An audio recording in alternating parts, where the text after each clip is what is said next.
Hi folks, welcome back. Thank you for watching. Please do hit subscribe if you haven't done so yet. It really does help when you do that. So today folks, I wanted to take a look at a description that's very commonly found online to describe PAF pickups, which were of course the first ever humbuckers, pretty much, that were used in Gibson Les Paul bursts back in 1958 to 1960.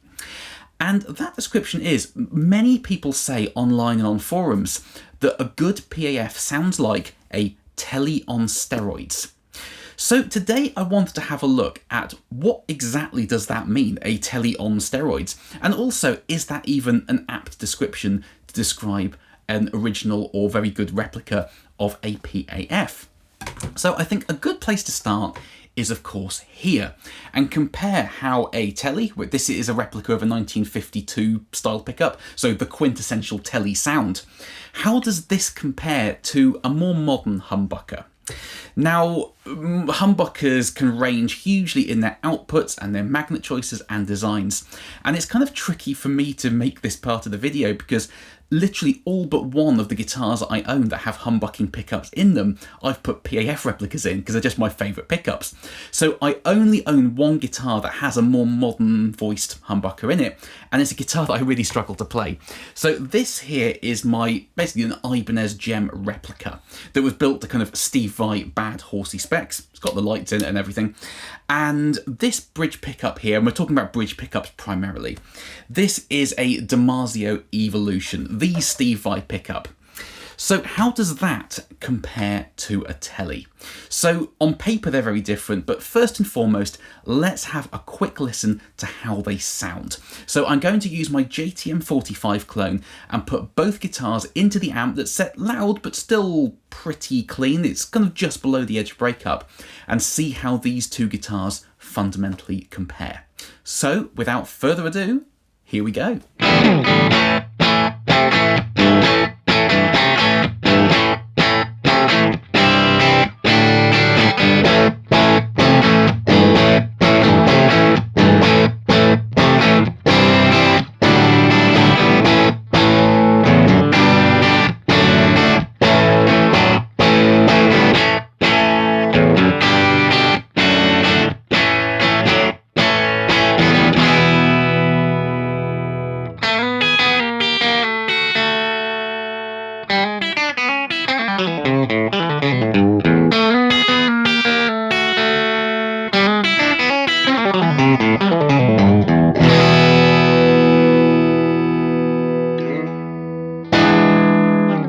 So some pretty clear and very fundamental differences between those two guitars and those two pickups, right?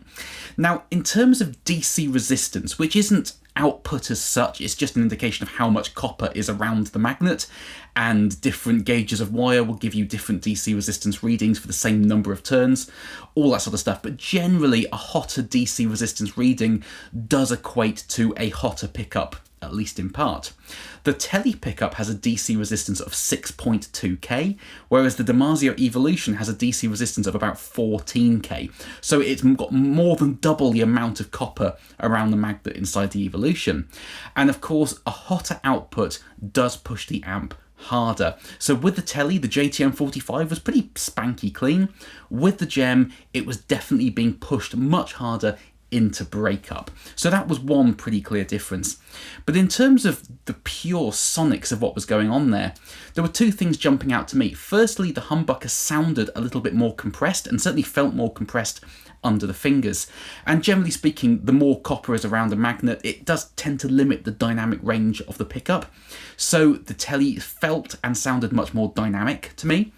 But secondly, in terms of pure EQ, and I think this is the real crux of this discussion, the humbucker was super thick in the bass frequencies and the lower mids in a way the Tele really wasn't, but the Tele was much more bright and zingy in the upper mids and the treble frequencies. The humbucker sounded really rolled off up top. And I think if you take a macro view of every Tele bridge pickup ever made and every humbucker ever made, that's the kind of number one difference between Tele bridge pickups and humbuckers, is humbuckers sound much thicker in the low end, they push the amp harder, and they're much more rolled off up top. Tele pickups are generally a lot lower in output, they're thinner, but they have that kind of zingy, transient snap in the upper mid-range and the treble frequencies. So that's what I was hearing, and that's pretty much the big difference between a Tele bridge pickup and a modern humbucker. But what if we take a PAF? So this here is my Les Paul Standard, and these pickups are the ThroBak SLE-101s, which are pretty much the most accurate PAF replicas you can get.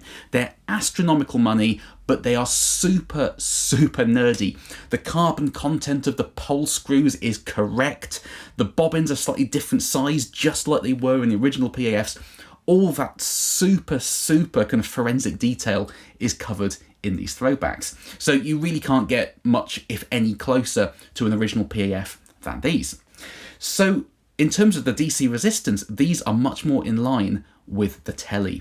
So the Tele bridge pickup is 6.2, these ThroBaks, and I have got this written down, is 8.1. So they're a little bit hotter in terms of DC resistance, but they're nowhere near the Jem of 14K. So what I'm going to do now is compare the sound of this Les Paul with these ThroBaks to the Tele to see how much closer, if at all, this guitar sounds to the sound of the Tele bridge pickup. And towards the end of the playing, and I'm going to leave the amp set exactly as it just was here so you can get a point of reference, I am going to put the Jem back in just so you can hear the PAFs compared to the DiMarzio Evolution and see exactly how two humbuckers compare, as well as comparing a PAF to a Tele. So, without further ado, let's go!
So some really interesting results there once again.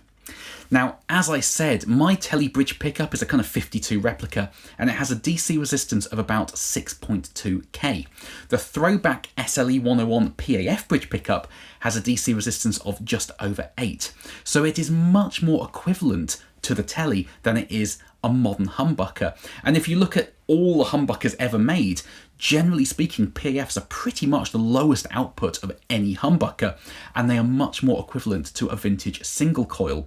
So I think that's one element of the Tele on steroids thing, is the output of the pickups. A PAF will push your amp in a much more similar way to something like a Tele bridge pickup than a modern humbucker.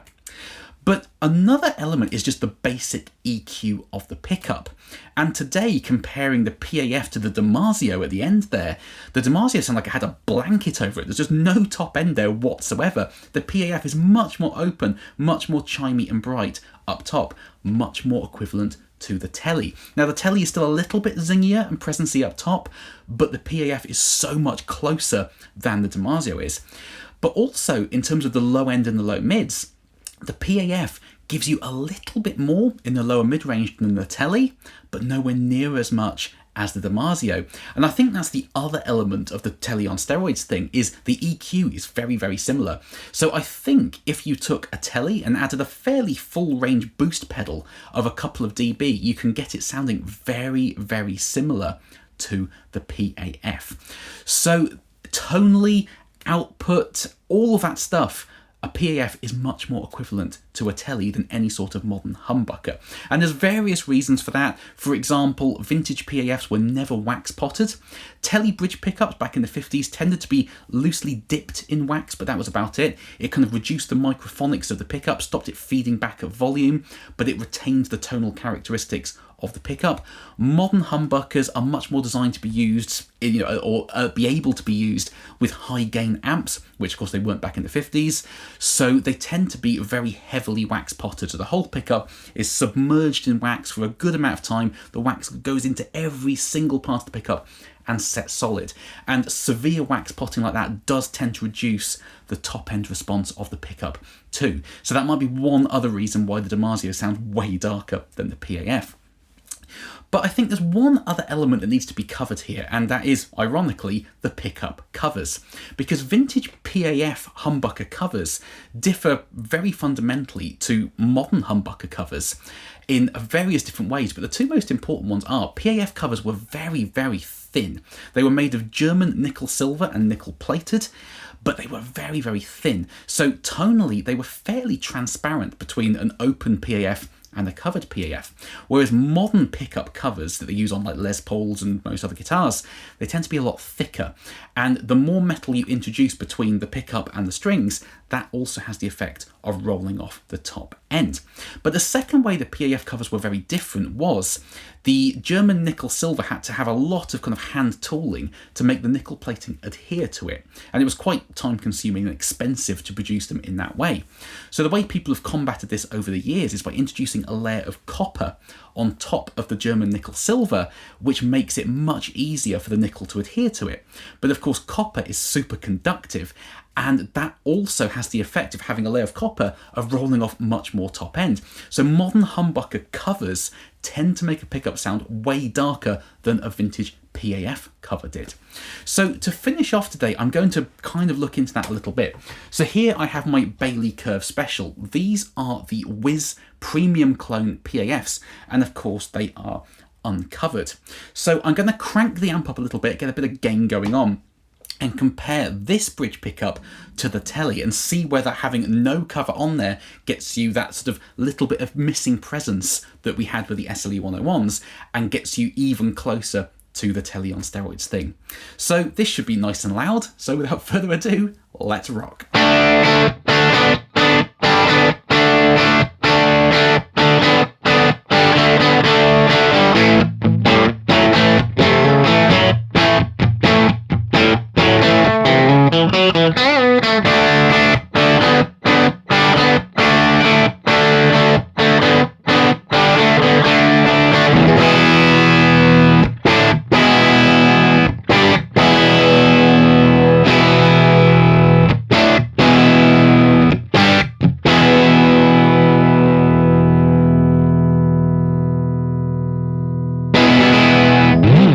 So super close in sound there, right?